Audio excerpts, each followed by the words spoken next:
அனைவருக்கும் வணக்கம். மிருதுவான சப்பாத்தி போடுறது எப்படின்னு பார்ப்போம். சப்பாத்தி போடுறது கஷ்டமே இல்லைங்க. ரொம்ப ஈஸியாக சப்பாத்தி போடலாம். வாங்க எப்படி போடுறதுன்னு பார்ப்போம். 1 கப்பு கோதுமை மாவு, அதற்கு தேவையான உப்பு, கொஞ்சம் கொஞ்சமாக தண்ணீர் ஊற்றி பனையணுங்க. மாவு எல்லாம் ஒன்று திரண்டு வர்ற அளவுக்கு பனையணும். இந்த மாவெல்லாம் ஒன்று திரண்டு வந்தப்போ அதில் கொஞ்சம் எண்ணெய் ஊற்றி பசைஞ்சிக்கணும். எண்ணெய் ஊற்றி பனையிறப்ப மட்டும் நல்லா அழுத்தி பனைங்க. அழுத்தி பனையிறும்போது கையிலையும் ஒட்டக்கூடாது, பாத்திரத்துலேயும் மாவு ஒட்டக்கூடாது. அந்தமாரி பனைஞ்சிக்கங்க. நல்லா பனைஞ்சது பிற்பாடு நமக்கே தெரியும் சப்பாத்தி இப்போ தான் வந்துட்டுன்னு தெரியும். அந்த மாதிரி இருக்கிறப்ப ஒரு 2 நிமிஷம் மூடி வைங்க. எதுனாலனாக்கா இந்த சப்பாத்தி கட்டை, இந்த தேய்க்கிற கட்டையெல்லாம் நீங்கள் ரெடி பண்ணணும் இல்லையா, அது முடிய அதை கொஞ்சம் தட்டு போட்டு மூடி வச்சுருங்க.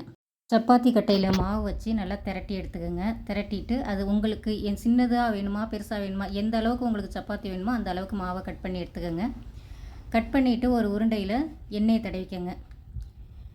எண்ணெயை தடவிட்டு அதை மடிச்சுக்கோங்க. மடிச்சுட்டு ஓரமெல்லாம் நல்லா எண்ணெயை தடவி அந்த பக்கமும் எண்ணெயை தடவி முக்கோண சைஸில் மடிச்சுக்கோங்க. முக்கோண சைஸில் மடிச்சுட்டு ஓரத்தை நல்லா அழுத்தி விடுங்க. நல்லா ஓரத்தை அழுத்தி விட்டு உருண்டையாக வேணும்னா உருண்டையாக அப்படி மடிச்சுக்கோங்க. உருண்டையாகவும் போடலாம், முக்கோண சைஸ்லேயும் போடலாம். நான் உருண்டையாக போட்டு காட்டுறேன், முக்கோண சைஸ்லேயும் ஒன்று போட்டு காட்டுறேன். இப்போ உருண்டை சைஸில் போட்டு காட்டுற சப்பாத்தி பாருங்கள். சப்பாத்தி தேய்க்கிறப்ப மட்டும் ஓரமாக தேய்க்கணும், நடுப்புற தேய்ச்சிடாதீங்க, ஓரமாக தேய்க்கணும். ஓரமாக தேய்ச்சிக்கிட்டே வந்தால் தான் ஓரத்தில் வந்து மொத்தமாக இருக்காது. நல்லா சாஃப்டாக தேய்ச்சிட்டு வாங்க. ஓரமாக மாவை ரொம்ப போடாமல் திருப்பி திருப்பி விட்டு போட்டு எதனால் திருப்பி தேய்க்கணும்னா எந்தெந்த இடத்துல மொத்தமாக இருக்கோ அந்த இடத்த பார்த்து பார்த்து தேய்க்கலாம். ஆனால் ஓரமாகவே தேய்ச்சிட்டு வாங்க, அப்போ தான் ஓரத்தில் மொத்தமாக இருக்காது. சப்பாத்தி தேய்ச்சது பிற்பாடு கல்லில் உடனே போட்டுறாதீங்க. கல்லில் கொஞ்சம் எண்ணெயை தெளித்து விடுங்க. ஸ்பூன்லலாம் எண்ணெய் ஊற்றாமல் கொஞ்சம் கையால் இப்படி தெளித்து விட்டிங்க எல்லா சைடும் வரும். ஏன்னா சப்பாத்தி ஒட்டாமல் இருக்கும். ஃபஸ்ட்டு போட்டிங்கனாக்கா எண்ணெய் ஊற்றாமல் போட்டிங்கனாக்கா ஒட்டிடும். எண்ணெயை தெளித்து விட்டுட்டு சப்பாத்தி போட்டிங்கனாக்கா நல்லா வரும். இந்த சப்பாத்தி போட்டால் இதில் ஒரு ட்ரிக்கு என்னன்னாக்கா, உடனே எண்ணெயை ஊற்றிடுவாங்க. எண்ணெய் ஊற்றக்கூடாது. சப்பாத்தி போட்ட உடனே எண்ணெய் ஊற்றக்கூடாது. 2 பக்கமும் நல்லா வெந்து எடுக்கணும். வெந்து எடுத்ததுக்கு பிற்பாடு மேலே எண்ணெயை போட்டு விடுங்க. வெந்த எண்ணெயை போட்டால் தான் நல்லா வெந்த மாதிரி தெரியும். நீங்கள் வேகாததுக்கு முன்னாடியே எண்ணெயை போட்டுட்டிங்கனாக்கா சப்பாத்தி எவ்வளோ நாள் கல்லில் இருந்தாலும் வேகாத மாதிரி தான் தெரியும். இது வந்து முக்கோண சப்பாத்தி. இந்த இதையும் தேய்ச்சி காட்டுறேன் பாருங்கள். தேய்க்கிறப்ப ரொம்ப அழுத்தி வச்சு தேய்க்காதீங்க, சும்மா சாஃப்டாகவே தேய்ச்சிட்டு வாங்க. முக்கோண சைஸில் தேங்க, ஓரத்தில் தேய்ச்சிட்டு வாங்க. அப்போ தான் முக்கோணத்தில் வந்து அந்த சைடில் வந்து மொத்தமாக இருக்கும். அது இல்லாமல் ஓரமாகவே தேய்ச்சிட்டு வாங்க.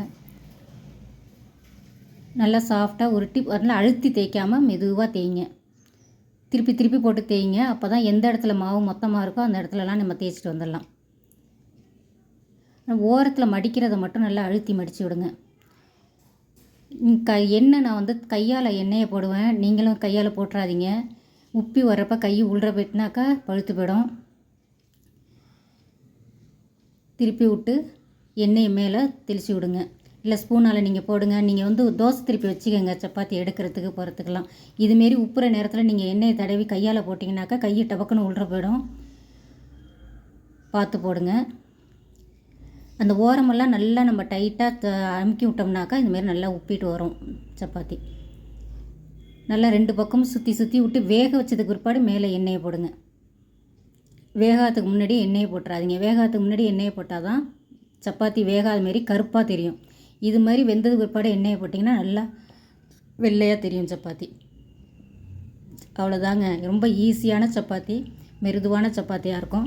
நீங்கள் போட்டு பாருங்கள், ட்ரை பண்ணுங்கள். இது மாதிரி ட்ரை பண்ணி பாருங்கள். ரொம்ப ஈஸியாக இருக்கும். சப்பாத்தி கட்டையெல்லாம் வச்சு சப்பாத்தி மாவு அடிக்கணுங்கிறதெல்லாம் தேவை கிடையாது. இதுமாரி போட்டு பாருங்கள், நல்லா சாஃப்டாக இருக்கும். ட்ரை பண்ணி பாருங்கள்.